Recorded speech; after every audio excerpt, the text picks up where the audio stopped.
So, for example, if you take the sport of football in the UK, it really is about bragging rights. They like going to the pubs. My wife comes from a small city in the UK, an old one, Viking city called York. There are 365 pubs in this small city, in a walled city. Now, the English like going to the pub and bragging about how Stoke City beat or drew with Manchester United. Now, those of you who know football, who know Stoke City from, it's really a nobody club in my book. Sorry if you're a Stoke City fan. Neither am I a United fan, actually. So, but the key thing about the football fans in the UK, amongst other things, there's about 12 typologies. But one of the top three is the bragging rights. They like going into the pub and bragging about their club. One of the top two things as well in their market is about the history that they associate with the clubs. There's a lot of club history. All families in the UK have always supported the old clubs in the UK. If you contrast that to South Africa and Nigeria, here, for example, it's about nostalgia. It's about talk and socializing. Denis Jordan once said to me, and it said, he drives into a garage in the morning, on a Monday, and the South African fan or the petrol attendant will tell you the game between Kaizer Chiefs and Mamelodi Sundowns, for example, that took over the weekend, as if he had been in the stadium, as if he was watching it, and the guy was working all of the time when that game was playing. He didn't even watch it on television. So South African football fans have got, eyes in their ears, he said. But Mondays, as we say, are a dead production day in South Africa, because a lot of us talk about sport.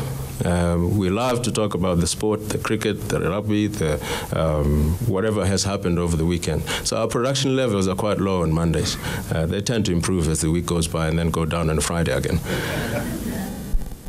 But that's because we've got eyes in our ears, We talk about sport, we socialize it. But also there's the nostalgic factor in terms of football in this country, because football stadiums, like Orlando Stadium, for example, were places where black people could gather in a very legal way, in number, without necessarily fearing the state of emergency or anything like that. So there's a nostalgic factor to it, We remember how teenagers used to dribble against Kaizer Chiefs. I grew up in the Eastern Cape. There was no television. All of you know that South Africa only got television in 1976. Obviously, those of us who were not in power. But we used to listen to broadcast of sport on radio. It's as if we had, I learned how to speak Sesotho listening to Radio Sesotho, as it was called then.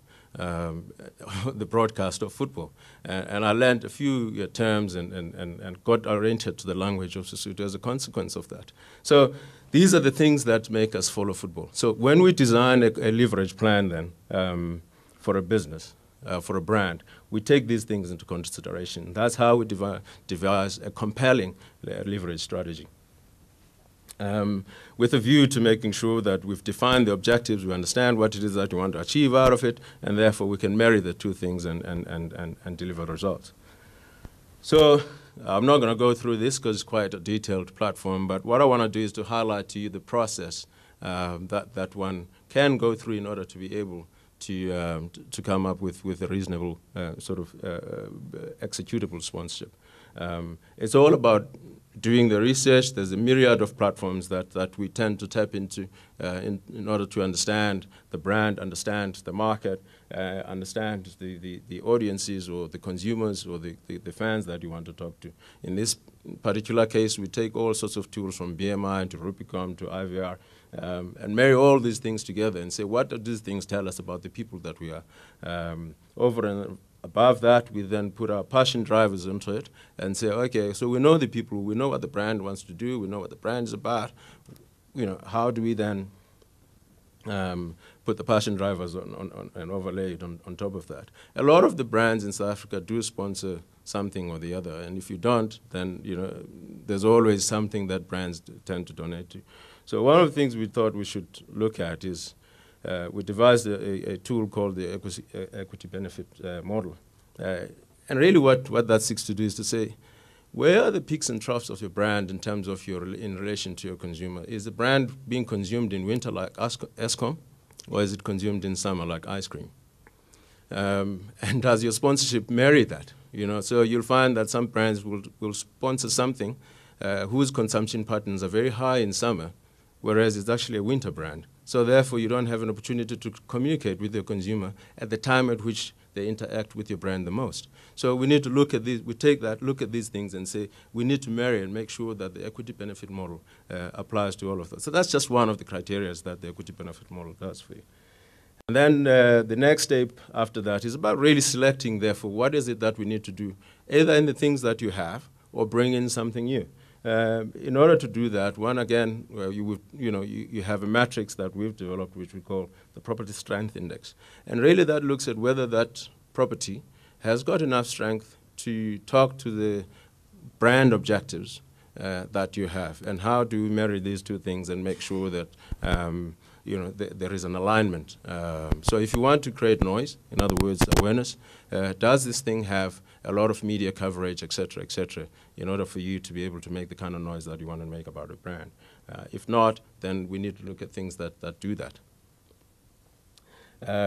And then comes the creative side of things, really. Once you've decided that this fits, it does all the other things that ticks all the other boxes that you need to tick, then how do we make it come to life? And this is where the why part of the ferns come into play. And then, again, it's no point sponsoring something if you don't know how you're going to measure your success on it in terms of your objectives. Our propagation is that we should always look at the objectives of what the brand seeks to achieve, because you can change those from year to year. It's very difficult for us as a sponsorship platform to measure return on investment, because that's quite a broad term, actually. It involves a whole lot of other things that may have nothing to do with the sponsorship at all. So here's a step-by-step process.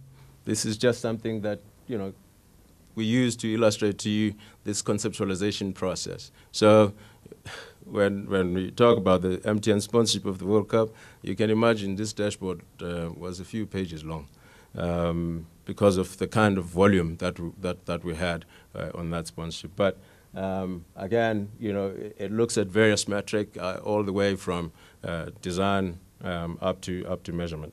I'm not going to tell you all the things that are there. I'm sure you can read. The key thing, really, ultimately, is to make sure that we can measure perception at the end of it all, and also how do we impact on consumer behavior. So by putting the ferns first, we are able to then, from a sponsorship point of view, achieve two things. One is, how do we use this platform to change the perception, build a positive image and association of your brand in order to reinforce your brand values and your brand positioning in the minds of the consumer? Number two, how do we change behavior? Because at the end of the day, it needs to translate into some kind of bottom line. In other words, influence propensity to purchase or usage of your brand by those that are already inside your brand, and retain them in some instances. So, lastly, then I thought I'll throw in one or two success stories just to illustrate to you that this is not just a theoretical thing. Again, Graham mentioned the MTN 2010 FIFA World Cup. It's probably the reason why I thought, let me bring this in.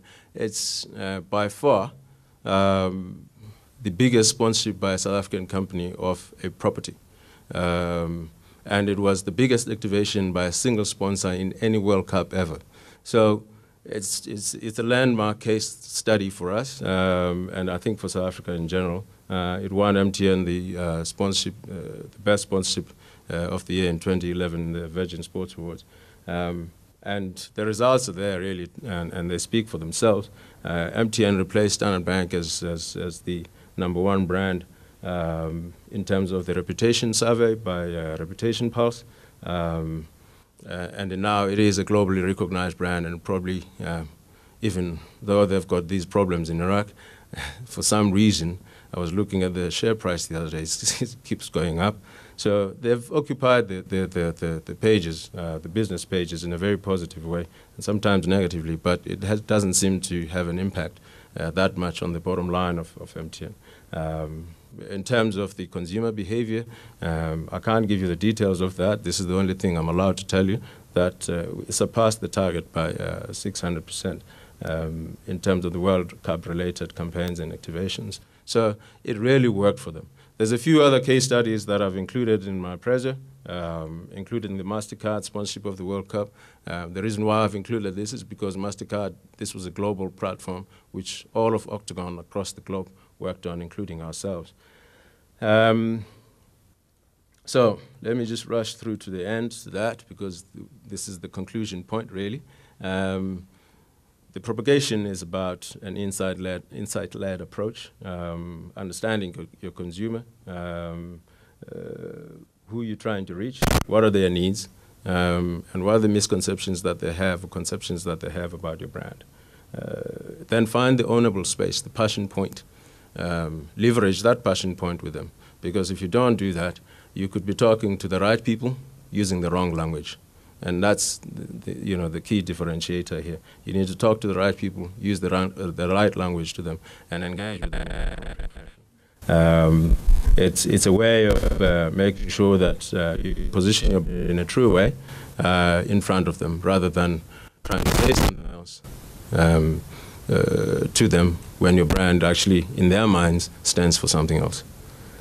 So that's where I'm going to leave it, because I've run out of time as well. Where I come from, when that happens, you have to stop no matter what.